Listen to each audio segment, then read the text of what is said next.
Hello hi welcome to கௌரிஸ்கோம். நான் வந்து இன்றைக்கி என்ன பண்ணுறேன்னா, சனிப்பெயர்ச்சி பரிகார பலனுக்கு வந்து கோயிலுக்கு வந்து நான் ஒரு சில பொருட்கள் கொடுக்க போகிறேன். அது வந்து பொதுவானது, எல்லா நட்சத்திரக்காரங்களும் எல்லாருமே பண்ணலாம். சரி, நம்ம இது பண்ணுறது மற்றவங்களுக்கு பதிவு பண்ணோம்னா அவங்களுக்கு கொஞ்சம் யூஸ் ஆகுமே அப்படின்னு சொல்லி தான் நான் இந்த வீடியோ போடுறேன். இப்போ வந்து சனிப்பெயர்ச்சி வந்து மார்ச் மாதம் 6ஆம் தேதி எதுவும் நடந்தது. 6ஆம் தேதி தான் நடந்தது. அப்போது 27 நாளும் 27 நட்சத்திரங்களுக்கு எங்கள் வீட்டு பக்கத்தில் இருக்கிற கோயிலில், சாய்பாபா கோயிலில் வந்து சனீஸ்வரர் இருப்பார். அவருக்கு வந்து அபிஷேகம் பண்ணுறாங்க, பால் அபிஷேகம் பண்ணுறாங்க. அதில் வந்து நம்ம கலந்துக்கிறது நமக்கு நல்லது அப்படின்னு சொன்னாங்க. அதுக்கு நான் என்னென்ன பொருள் எடுத்துகிட்டு போகிறேன் அப்படின்னு பார்த்தீங்கன்னா, நல்லெண்ணெய் எடுத்துகிட்டு போகிறேன், பால் அபிஷேகத்துக்கு பால் வாங்கி கொடுக்குறோம். அப்புறம் இன்னொன்று வந்து சாப்பாடு, எள்ளு சாதம் தாளித்து கொடுக்கறது. இப்போ நம்ம கோயிலுக்கு வந்து நான் எள்ளு சாதம் எப்படி தாளிக்கிறேன் அப்படிங்கிறத பார்க்கலாம், சரிங்களா? ஆனால் வந்து இது பொதுவாக எல்லாருமே பண்ணலாம். பண்ணிங்கன்னா நம்ம வந்து அந்த சனி பகவானுடைய தாக்கத்துலேருந்து கொஞ்சம் கம்மியாகலாம் அப்படிங்கிறது நம்மளுடைய நம்பிக்கை. அவரையவே வந்து நம்ம தெரிஞ்சும் தெரியாமல் ஏதாவது தவறுகள் பண்ணாத மனுஷர்களே கிடையாது. தவறுகள் பண்ணியிருந்தால் மன்னிச்சு எங்களுக்கு நல்ல வழி காமிங்க அப்படின்னு சொல்லி நம்ம வேண்டிக்கணும், சரிங்களா? இப்போ நான் வந்து அந்த எள்ளு சாதம் எப்படி தாளிக்கிறதுன்னு இப்போ வீட்டில் தாளிக்கிறது வேறு, கோயிலுக்கு தாளிக்கிறது வேறு.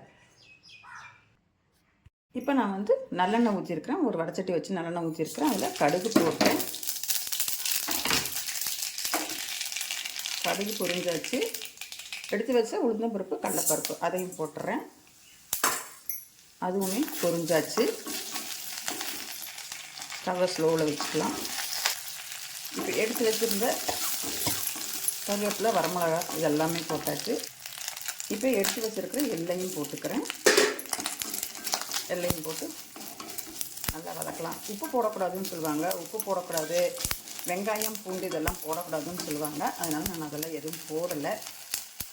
இப்படியே கொண்டு போய் சுத்தரலாம். இந்த எள், கடலைப்பருப்பு, உளுந்தம்பருப்பு எல்லாம், வரமிளகா, மல்லி எல்லாம் நல்லா பொரிஞ்சிருச்சு.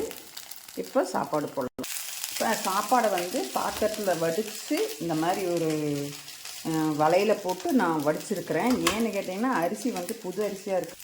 அரிசி இப்போ தான் வாங்கினது, புது அரிசி. விட்டோம்னா குழஞ்சிருது. என்ன பண்ணுறது அப்படின்னு பார்த்தேன். தாளிக்கிறதுக்கு வந்து கொஞ்சம் பொழுன்னு இருக்கும் இல்லையா? அதனால் சட்டியில் வச்சு நல்லா இதே பாத்திரத்தில் வச்சு இதே பாத்திரத்தில் எடுத்து அப்படியே வடிச்சிட்டேன். பொழுன்னு நல்லா இருக்குது. இந்த ஐடியாவுமே சூப்பராக இருக்குது. இந்த மாதிரி நீங்கள் யாராவது பண்ணுவீங்கன்னு எனக்கு சொல்லுங்கள். இப்போ எள் சாதம் வந்து நமக்கு ரெடி ஆகியாச்சு. இப்போ இதை நம்ம கோயிலுக்கு எடுத்துகிட்டு போய்க்கலாம். இப்போது நான் தனி டிஃபனில் வந்து சாமிக்கு நெய்வேத்தியமாக வைக்கிறதுக்கு உப்பு போடாமல் தாளிச்சிருக்கிறேன். இது வந்து பிரசாதம் கொடுக்கும் இல்லையா, அதுக்காக உப்பு போட்டு தாளிச்சிருக்கேன். இதை தனி டிஃபன்லையும் அதை தனி டிஃபன்லையும் எடுத்துகிட்டு போவேன். நீங்களே இந்த மாதிரி பரிகாரம் பண்ணுங்கள். சனீஸ்வரருடைய அருள் வந்து உங்களுக்கு நல்லபடியாக கிடைக்கட்டும். இந்த வீடியோ உங்களுக்கு பிடிச்சிருந்தது அப்படின்னா லைக் பண்ணுங்கள், ஷேர் பண்ணுங்கள். கௌரிஸ்கோம் சேனலை சப்ஸ்கிரைப் பண்ணிவிட்டு பாருங்கள்.